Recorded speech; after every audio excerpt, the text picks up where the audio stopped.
The next two speakers are the perfect secateur to Mr. Flaherty and his assertion that there are reasons to be cheerful.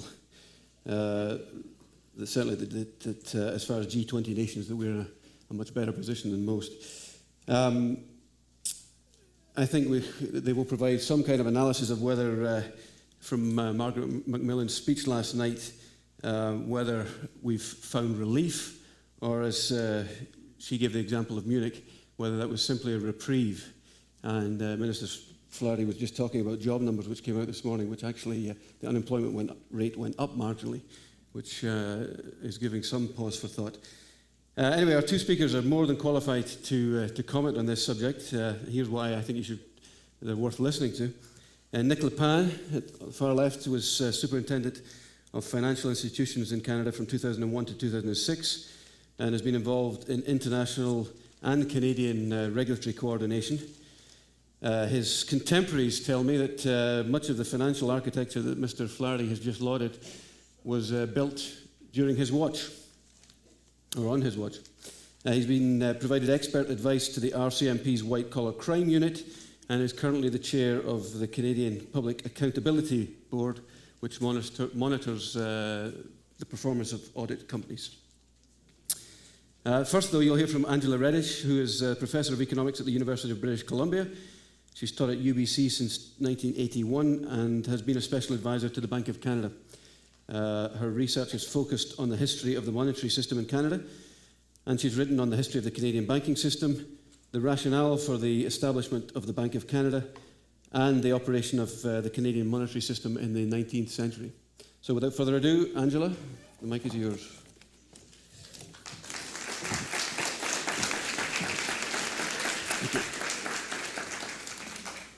Thank you very much.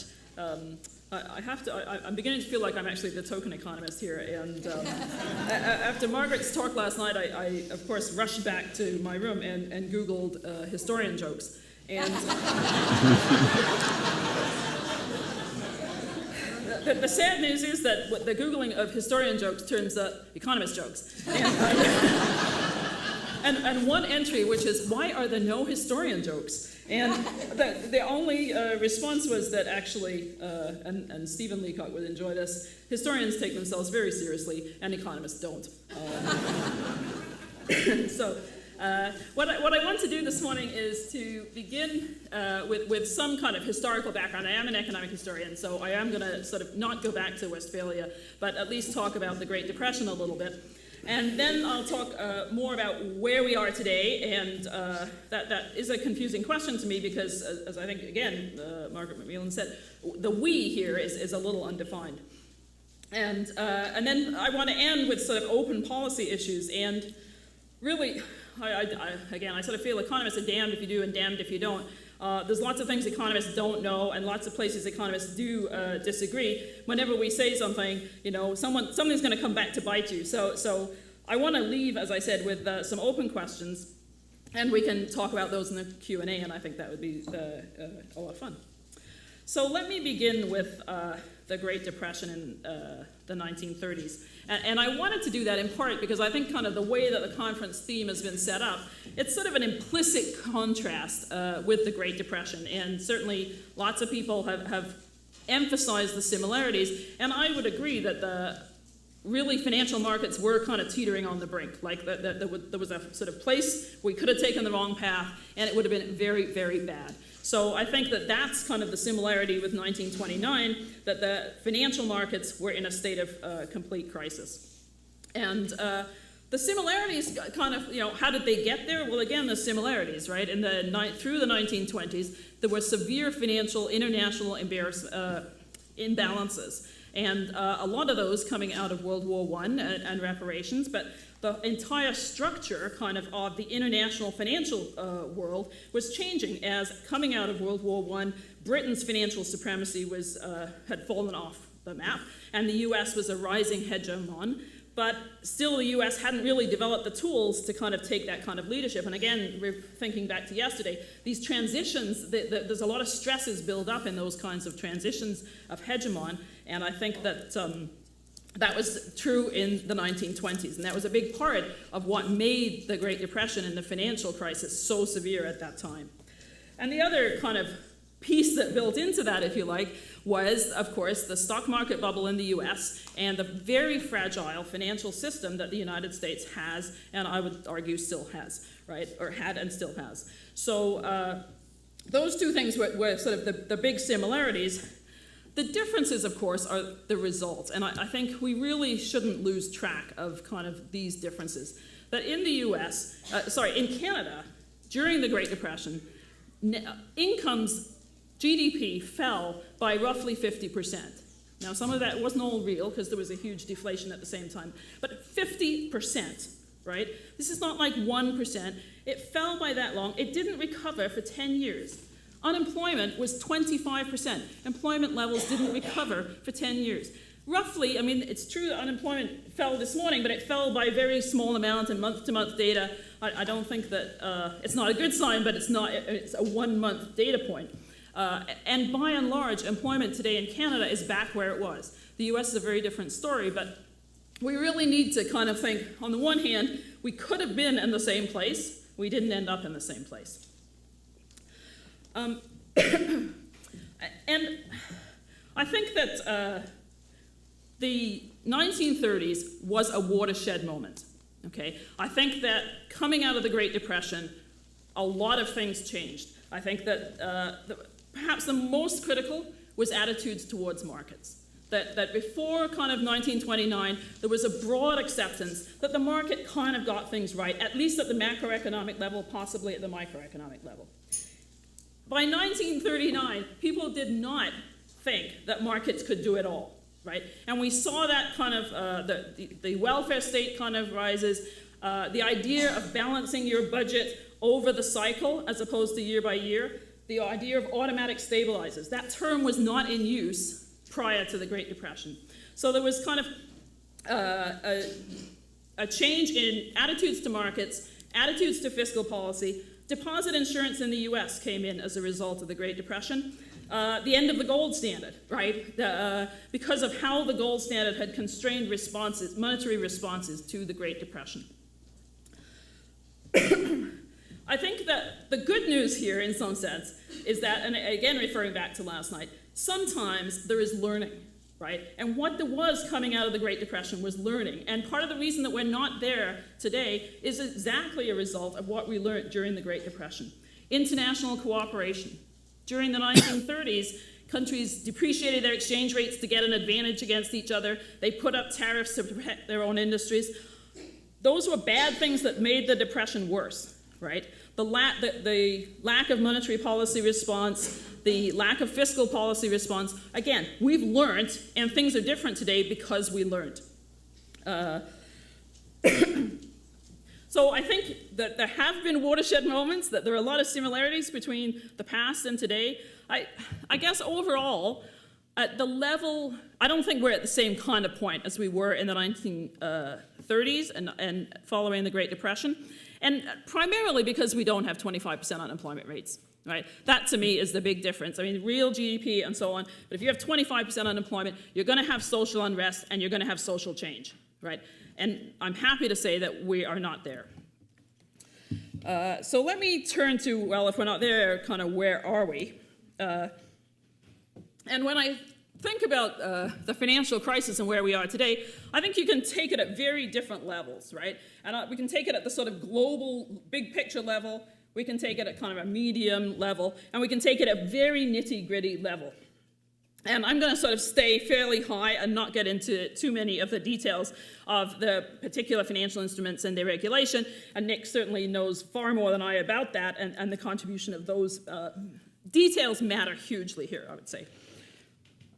So let me begin at the high level then, and sort of how did we get to the point where the world really could be on a cusp of financial disaster? Like, how could we have an economy that in some ways is quite resilient? How could we let it get to that point, right? And the word I think that I would use is imbalance, right? And you can use that in so many different ways, but a couple of the ways at the high level are, of course, the famous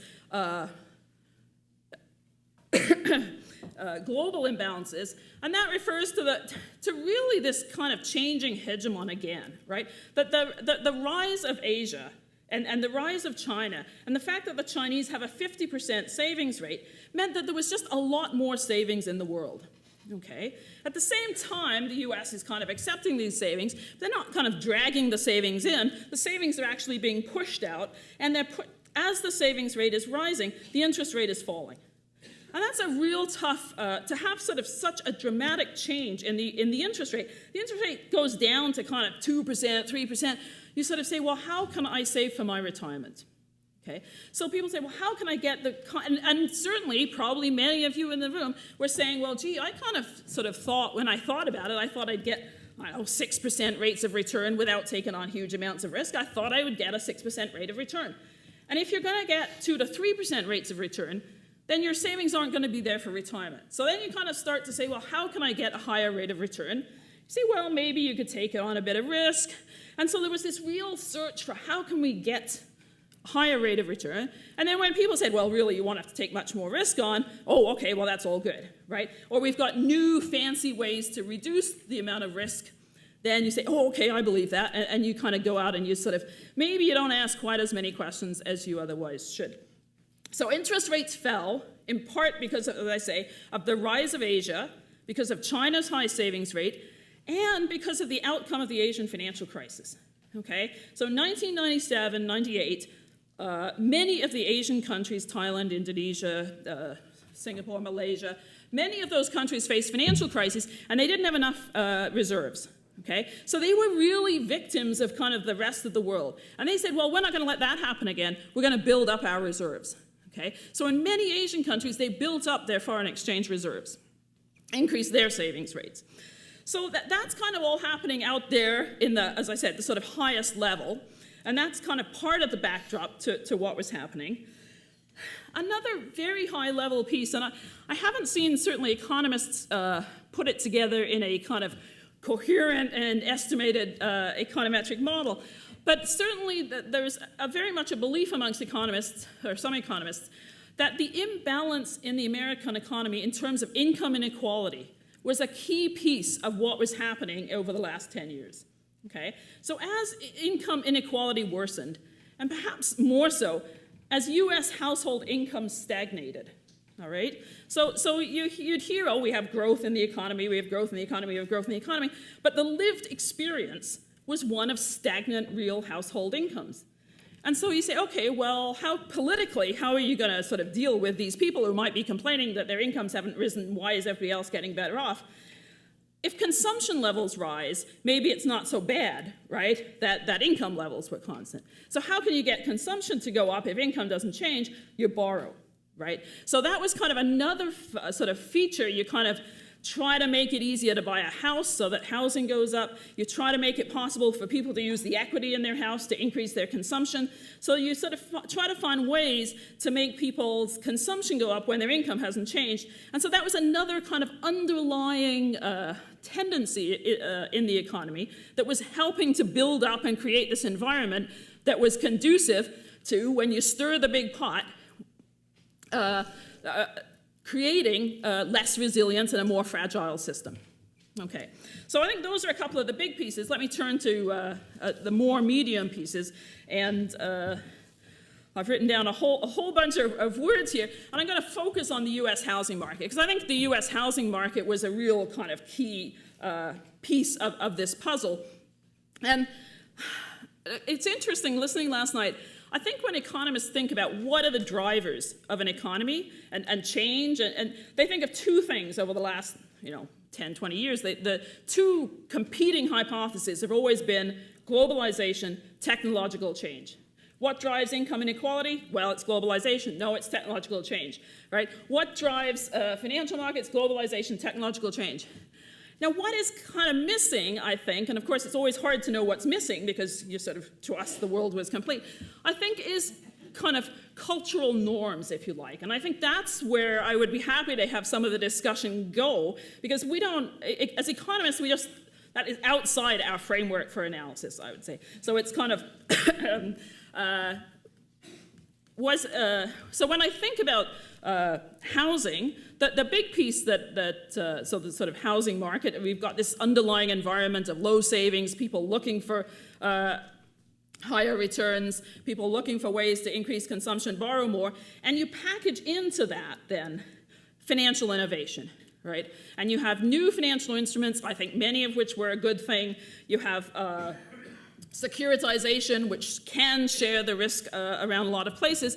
And I don't want to, as I said, I sort of don't want to talk about credit default swaps, over-the-counter trading, credit rating agencies, Basel II capital adequacy requirements. There's a lot of kind of details here, but I would say there are sort of 2 or 3 pieces that are fundamental. The first is that I think that innovation was ahead of regulation.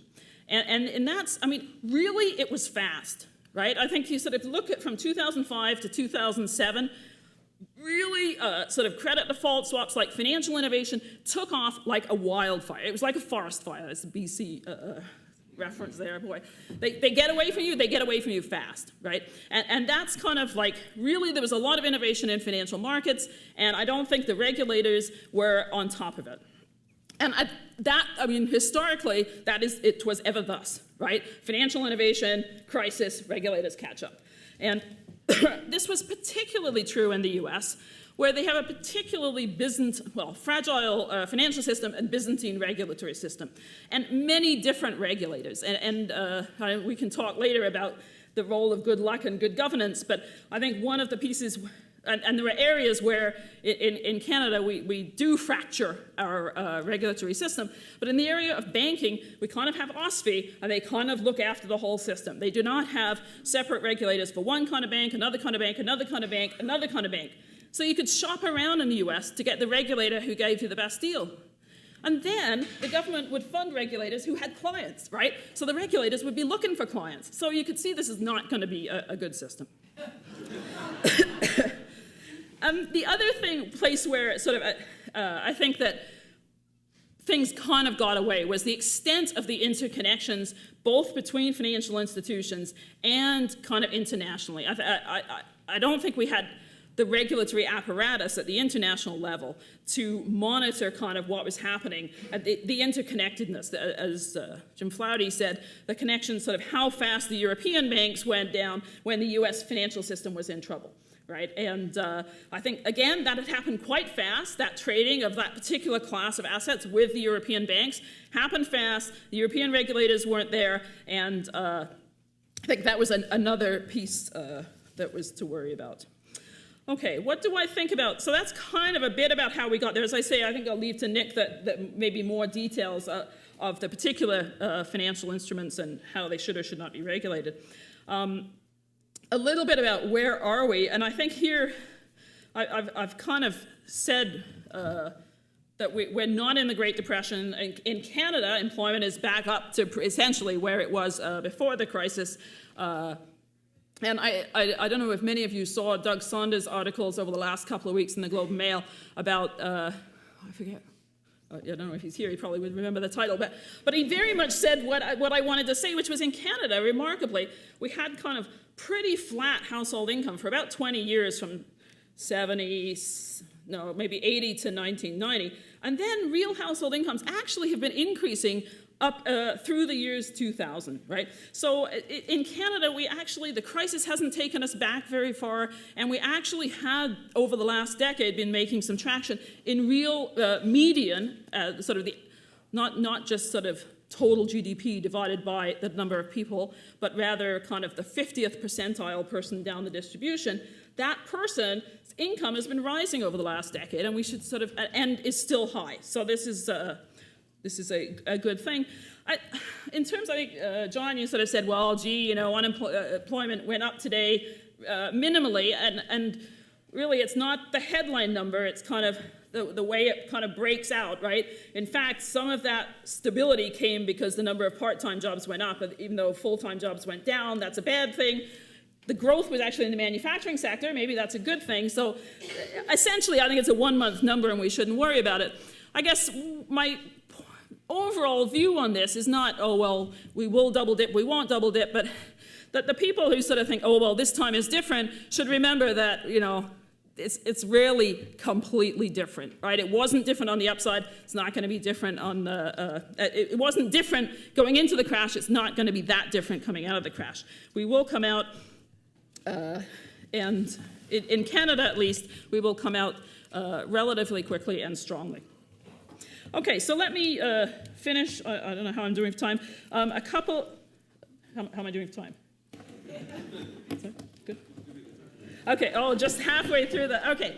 So I want to talk about a couple of things to do with the financial crisis and a couple of other policy issues.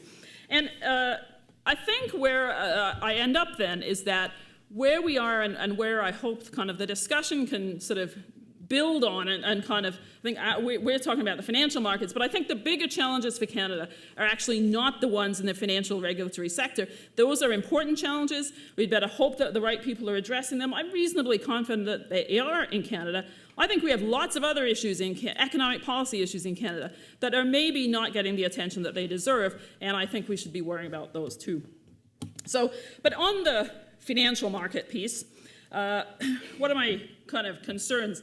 Okay, the first one is the question of too big to fail, and I don't think that it's been kind of completely highlighted. In the US, the question of too big to fail was a real issue, right? It was around, what do we do about these big US banks? Should we worry they're too big to fail and they'll get bailed out again, and the banks will be kind of winners if they win and winners if they lose too. So, but what you have to remember is how big the banks in Canada are relative to the size of the Canadian economy, right? If the US thinks its banks are big, our banks are at least 5 times bigger relative to the size of the economy. Okay, we have huge banks. Are they too big to fail? I mean, you could ask the minister, but I suspect they may be. And that means that we have to make sure they don't fail, right? Or really, we have to make it possible for them to fail. And certainly OSFI is sort of working in that direction. They're trying to make the banks have living wills so that we can, if they run into trouble, then remember many of you may remember the asset-backed commercial paper. The one thing I learned from, I guess a couple of things to learn from that. One was it took over a year to resolve what was in some sense a small piece of the financial system. And that can kind of help you understand why if a bank fails and is bankrupt, it takes decades to sort it out. Truly, the banks that failed in Canada in the 1980s, the final documents around their failure, 2000, maybe 2000, really it took 15 years to sort out the failure of the Canada Commercial Bank and the Canadian Northern Bank. It takes decades, right? So that's the sense in which a bank can't just sort of go bankrupt and reopen the next day. And that's one of the worries about the Canadian banking system. And so I think as citizens, we really need to push the government to say what are its plans, how would it deal with a bank failure, and should we worry about the fact that the banks can make lots of money knowing that if they fail, we know as depositors with small deposits, we're insured. Like really, what are the checks and balances in that system? Okay, a couple of other pieces around regulation. And these, in the US, there were sectors of the financial system that were well regulated. People who wanted to make a lot of money did not go into those sectors, right? They got around the outside. And that's the thing with regulation. It's the boundary issues. It's like if you regulate here, people will try to set up businesses here. It wasn't the banks necessarily that were doing kind of all of the bad stuff. It was like, why don't, you and I set up a lending institution. We won't call it a bank. We'll sell some bonds here and we'll lend some money on sort of subprime mortgage there. It's the people operating outside of that legal banking system, right? In the US, they talk a lot about the shadow banking system. So you need to worry hugely about, well, how you regulate the system, but also what you do to make sure that people can't escape around the edges and do exactly what it is that you're trying to regulate. And that's kind of on a line with the pace of financial innovation.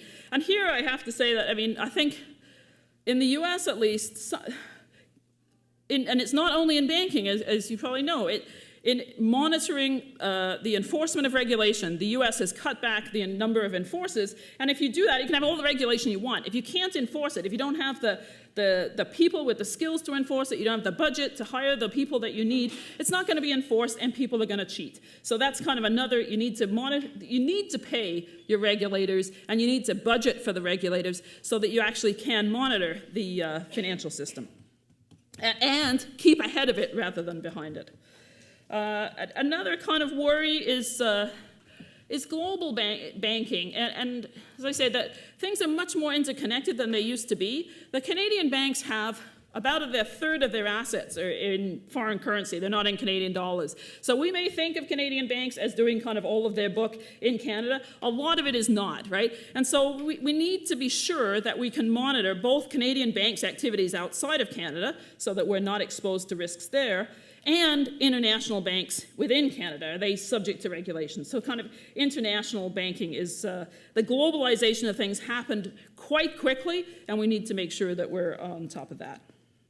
Okay, the other economic issue that I sort of mentioned here, and I don't have an answer, and it came up this morning a bit, is around fiscal stimulus. And that I think is a huge issue. It's certainly a very big issue in the US. Should there be another fiscal stimulus? In Canada, I think it was in the headlines in the paper this morning with some provinces saying yes and other provinces saying no. I don't think, I mean, to some extent there are technical issues there. I mean, I sort of think a bit like Margaret. This isn't something I believe in fiscal stimulus. I don't believe in fiscal stimulus. It's kind of like, will the fiscal stimulus create jobs? Will it create jobs where they are needed? I mean, some of the research on the US fiscal package says that they spent the money here and the unemployment is there, and you just can't take those workers and put them into the health sector, for example. If you need doctors, you can't use the unemployed auto workers. So that you need to have that kind of matching. So I think the evidence on fiscal stimulus, I'm not a big fiscal stimulus person. I guess that's how far I would go on there.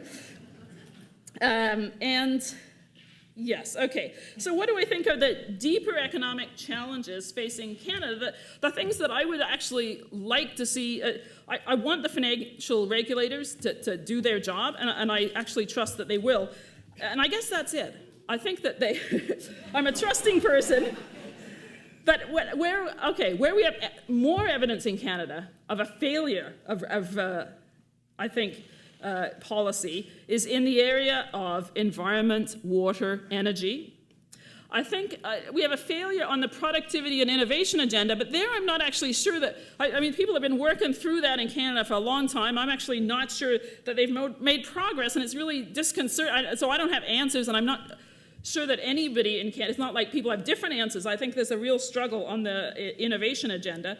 And then on global issues, global health, I think those are huge issues, global poverty. So those are the things that I would actually really like to see Canadian policymakers focus on. And I think they'll only do that if they get the push from institutions like Couchiching. And I appreciate having the floor to talk about it. Thank you.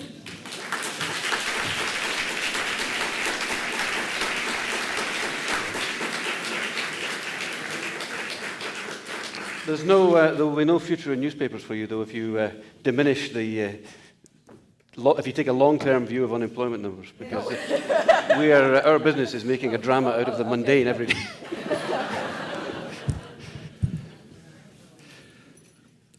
Thank you for inviting me here this morning. I was reflecting on the out-of-the-woods notion. As in, we're out of the woods or we're not out of the woods yet. Where does that come from? Lots of people actually like to be in the woods. I think it's probably historical, from a time when the woods were a very dangerous place. And there was a time when the woods were a very, very, very dangerous place. And if you weren't prepared, you certainly didn't go into the woods. Well, are we out of the woods yet or not? Perhaps I'll make a few comments on that. My goal this morning is to cover the essence of why financial crises, including the recent ones, happened. And I want to underline the word essence. Why we did okay in Canada. And then grade a bit how Canada and the world are doing in the fix-up, and say a few words about a vision for the future.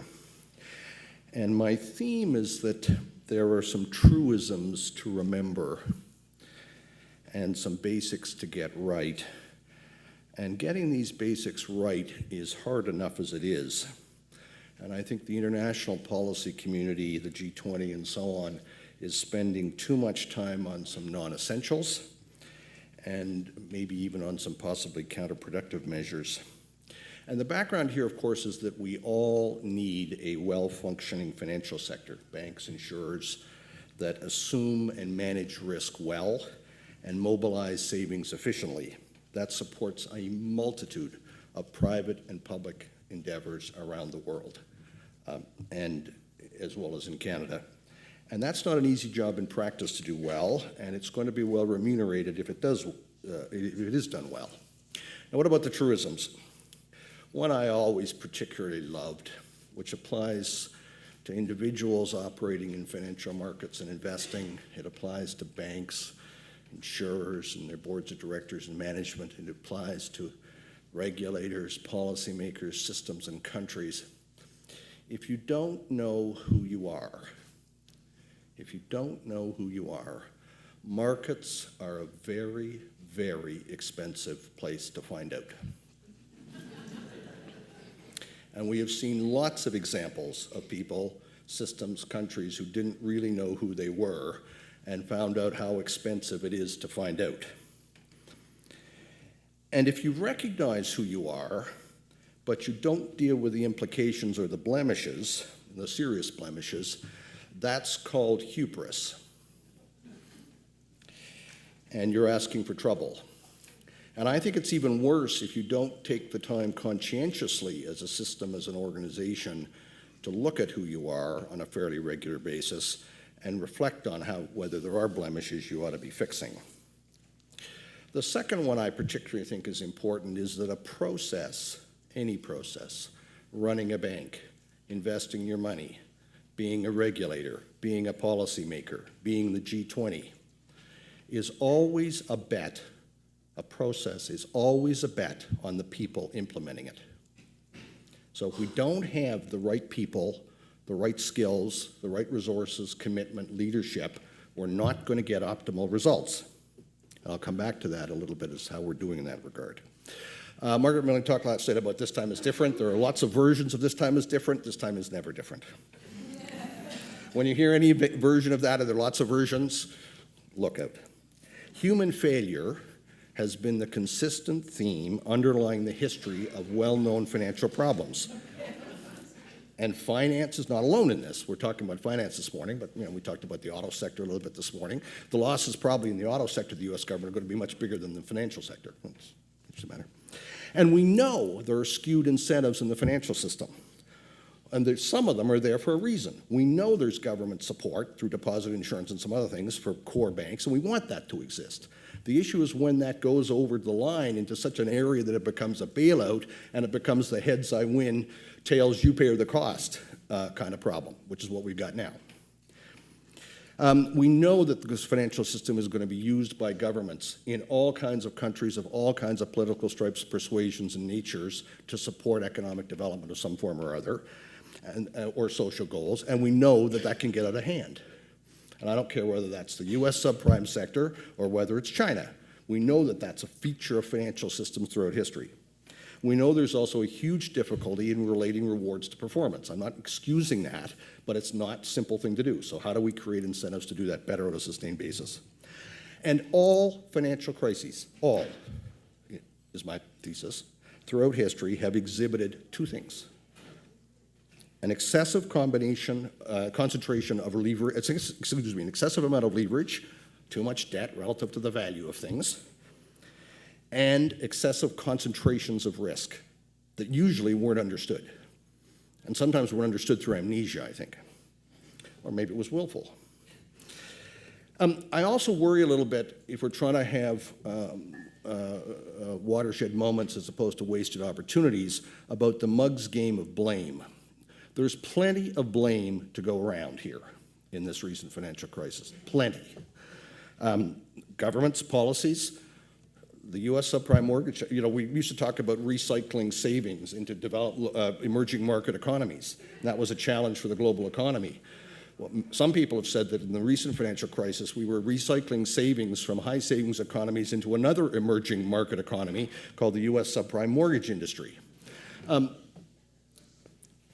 That was a deliberate policy of the government of the United States. And no regulatory system can stand against a tsunami that hits it from those sorts of kind of things. Traders, regulators, there's failures all over the place here. In the US and UK, we talked about it a little bit. And greed and hubris can't be legislated away. You can have all the rules you want, but greed and hubris can't be legislated away. Whether in policymakers, market players, individual investors, whatever.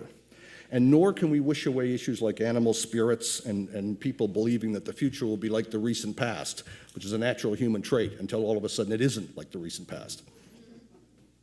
That's why we need adult supervision of these kind of systems. Adult supervision. And what supervision? That's different from a whole bunch of rules.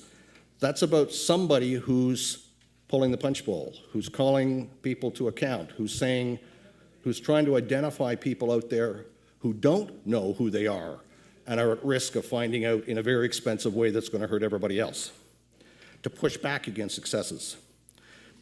Also, what makes events a crisis is an element of surprise. When I was superintendent of financial institutions, people used to ask me, Nick, what's your biggest 3 list of risks out there that we should be worried about? Well, if I had that list perfectly, and there it is, they're not risks anymore from a systemic perspective. They will end up largely being dealt with. The issues that become crises are the ones that are surprises. And that's a big, huge difference between risk that we can measure, and here I differ from Margaret Millen last night. I don't think it's computers.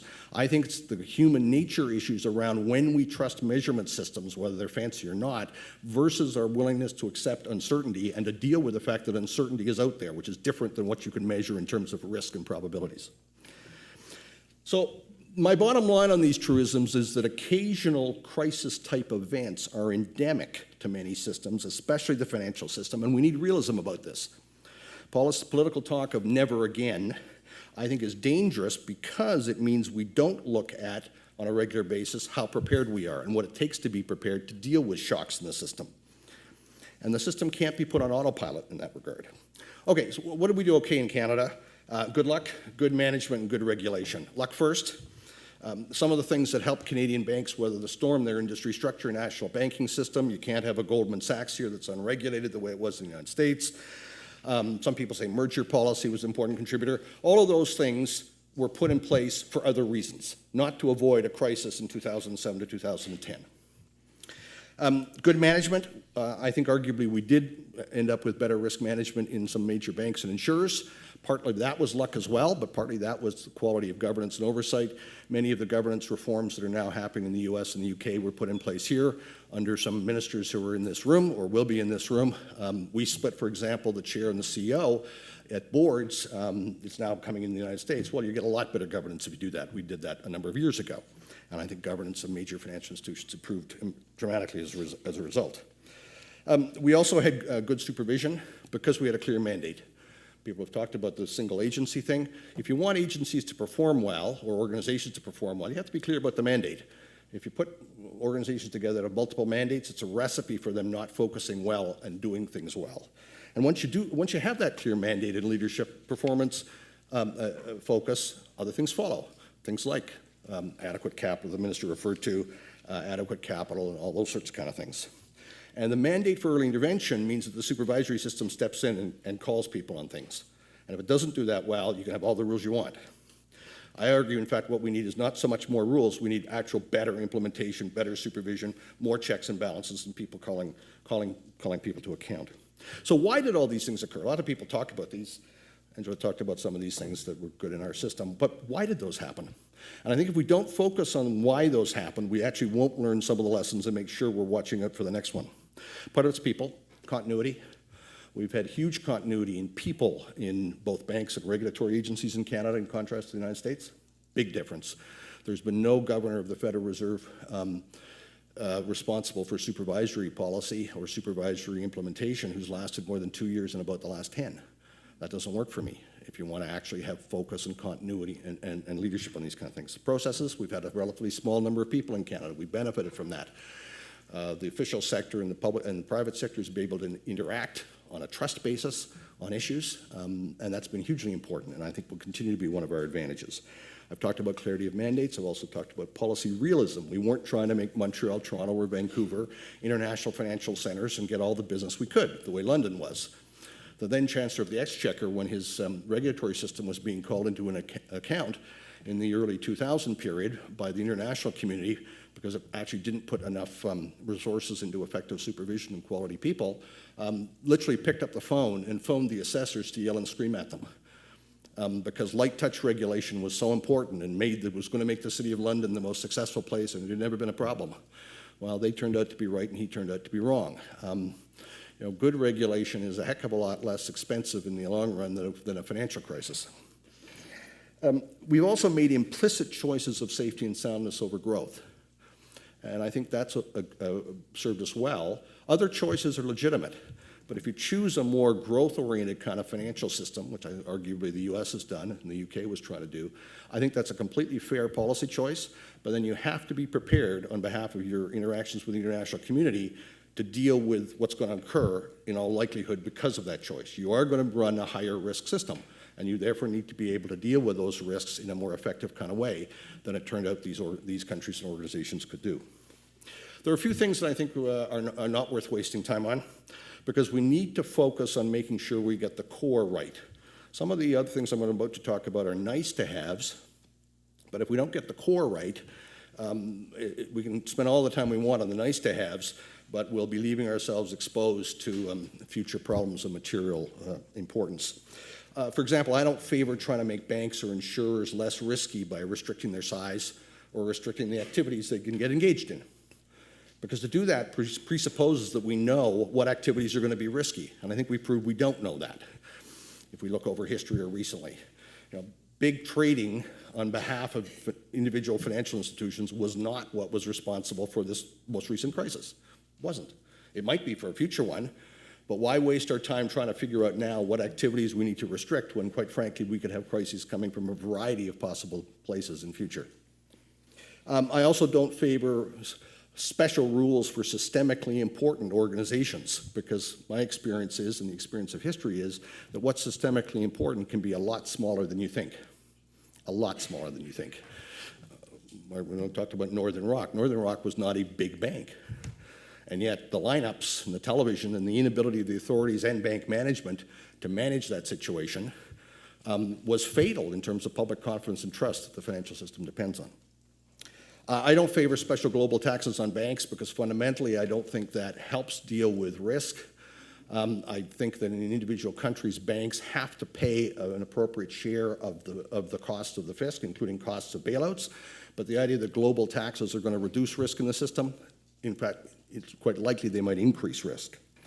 I don't favor actions that a number of countries are taking to balkanize their system as they try to protect their own banks and their own depositors and insureds.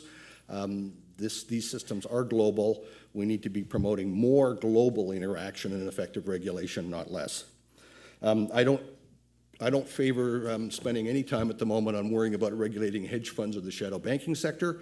Again, that's a nice to have, but if we don't get the core of the system right, that's what can kill. That's what can lead to a financial crisis. If a few hedge funds, even of significant size, end up going under, but there's enough resiliency in the core of the system, that will not be a systemic crisis. And we need to focus on making sure we're not in a position where we can have systemic crises and ministers like Minister Flaherty have to spend weekends figuring out how to spend billions of dollars. So what are the basics that I think we do need to get right first before we think about any of those other things? There's 5 I want to briefly talk about. And remember, I'm coming from a background in which I believe that there will be events that will put stress on financial systems, that you cannot create a system that is inherently going to be free of those kind of events. So there's potential for crisis in these systems, and I think history would bear me out. And I'd rather assume that and get ready for it and be wrong than the other way around. Because if I assume that everything's fine and we've done it all and we're on autopilot, and then I get surprised, or markets get surprised, or you get surprised, look out. So what are these 5 things that I think are really important to get right, and where are we at on them? The first is looking out for excessive leverage and concentrations in the system. Going into this crisis, there was no good data on the amount of leverage in financial systems or in economies collected by the International Monetary Fund, anybody else. This is not snazzy stuff. This is basic. It's like statistics. This is like an international version of the census. We're making progress on this one, but we're not fully there yet. And on measuring concentrations, banks are making big progress on this, but they're not fully there yet. But they know what the path is. The second is increasing the resiliency, the financial resiliency of the core of the system to shocks, because shocks will happen. And we want the core of the system to dampen those shocks, not to transmit them or to magnify them, which is what happened in the past 3 years. The core of the system actually magnified the shocks that were coming from outside of it. And one of the best ways to do that is to increase the financial resiliency of the core of the system. Then it becomes a shock absorber rather than a transmitter. And that's all about increasing the capital in the system and increasing the amount of the money that banks hold and all that sort of kind of stuff. We're making good progress on that. But we have to also realize that we can never have enough financial cushion to deal with all possible shocks. If we want to try to have that much financial cushion in the system, we'll destroy the nature of banking. And that will not be a good thing. So we are making progress internationally on this, but we also have to recognize that that has costs. That means the banking system is going to be less profitable. That affects lots of people. It's fine. It means the banking system is going to be smaller in lots of countries. It means there's going to be less lending. Less debt means less lending. Well, that's part of having less debt. If you're interested in views on debt over history, I commend Margaret Atwood's book, Payback, the Massey Lectures recently. It's fantastic in terms of thinking about attitudes towards debt, which is part of why we have all this leverage floating around. And what's the right amount of extra financial cushion? It's sort of like Goldilocks and the Three Bears, you know. Not too big, not too small. Just right, and we aren't quite there yet, but I'm pretty confident we're going to get there. The next one I'm not so confident on, and that's increasing the ability of regulators, governments, and central banks to deal with the possibility that a major financial institution is not viable. This is the Lehman problem, another weekend that Mr. Flaherty referred to, or the fact that crisis management arrangements worked reasonably well in Canada because of the small number of people and coordination history, but I'm not sure they would have stood up if we'd had a major problem at a major bank. Again, this is tough stuff. It's not snazzy. And here I have very little sympathy for people who say we didn't have the tools. This is the kind of example where it was known what tools were necessary well before this. So the issues are one of will, doing the hard work, and making sure you have the tools and the ability and the practice to use them. It's like crises in emergency rooms or airplanes. If you don't practice, the element of surprise that hits you is 10 times worse than if you've at least done some kind of practice about how you're going to use the tools before you have to. The progress here is not enough domestically and internationally. Living wills are great, but they're all about how do you keep the institution alive as it is. In most major crises, if you need to deal with an individual problem and cleanly as possible to prevent it spreading, it won't survive the way it was. So this is tough work. Major financial institutions are hugely in favor of regulators with financial institutions and governments doing this work, because if the alternative is just to jack up the financial cushions to prevent it from happening, that's not a very attractive kind of alternative. We can improve the international preparedness of this. There's a huge international element of this. And we can, I think, improve that even though the inherent incentives are quite national here, because everybody cares about their national system even though the institutions are global. The last one is we need enhanced high-quality adult supervision and early intervention for problems. And again, it's not snazzy. It's back to people, resources, processes, and that's not progressed anywhere near far enough yet. So we've got the 2,000 pages or whatever it is in the United States. That's all very well and good. There's some nice things in there. Quite a lot of it is catching up to where everybody else was. The U.S. has fixed some of the obvious holes in their system, but will they do the systemic oversight job well? The jury's out. The UK had a system where the Financial Services Authority had multiple objectives, far too many. Many people said it was a disaster waiting to happen. Well, they're now retooling and reorganizing and putting the whole thing into another organization that has multiple roles and objectives. Will it work? That matters. That matters a lot, because if there isn't adult supervision, greed, hubris, not knowing who you are and finding out in an expensive kind of way. There's too much of a risk of that. The mandates of regulators is not clear enough in some cases. It's not focused on early intervention. And there's an international dimension of this, because the G20 has talked about peer assessments of countries, about adherence to global principles here and adherence to effective supervision. That's about telling truth to power. So I would waiting for the day when the G20 has got itself organized that somebody can sit across, let's suppose we reran the movie. The G20 had been in existence with the Financial Stability Board and all the apparatus it's got. Somebody could have sat across the table from a predecessor, Mr. Paulson or Mr. Geithner, and said, we know, and you know, that your system has potential vulnerabilities, and here's what they are, because they were known. And we really want you to fix those. Or China, you guys are now going around the world with your banks, and we know that your system is relatively new in terms of the quality of things like risk management, regulation, and supervision, naturally so. Tell us about where you're at. Tell us about this or this or this, and give us some comfort. And that's not about blame, that's about the fact that we're all in this together. And if we're all in this together, there has to be a credible process by which there can be effective peer assessments that are seen as positive and useful, and we're nowhere near there yet. My vision is that Canada can become even more differentiated than we have in the past, increase the chances that we'll be successful through luck and maybe a little skill in the next crisis, whenever that may be, by focusing on those basics, by focusing on the banks, insurers, regulators, policymakers, by continuing to lever off our strengths of nimbleness, and cooperation, and trust, and realistic, pragmatic reviews of our rules and supervisory processes, making sure we promote high-quality talent pool, and continuing to keep our international reputation up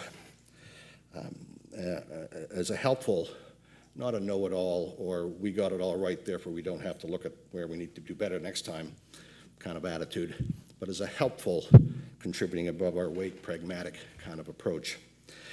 Then we won't be surprised as to who we are the next time something comes from somewhere and we find out in whatever the markets look like in those days that we're all bearing far too high a cost. Thank you very much.